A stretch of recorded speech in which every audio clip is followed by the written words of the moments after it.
Hello everyone, we are introduce our popular display screen, LED screen.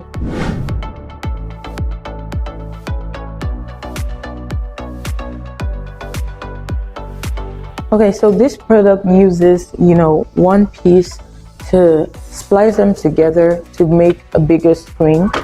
We have this for indoor and outdoor, and also flexible and not flexible. Okay, so depending on what your needs are, we can procure that for you. Depending on the size of the pixel, the image is also going to be clearer or more blurry feel.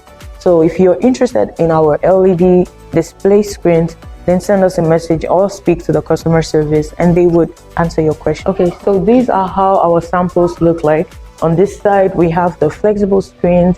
On this side, we have the non-flexible screens.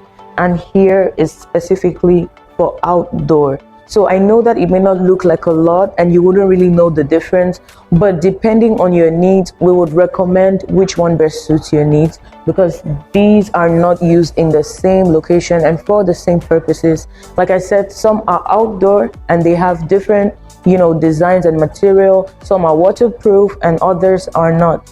So depending on what you want, you can send us a message and we would recommend to you. Okay, so thank you for sticking with us. We've come to the end of our video. Bye. Bye.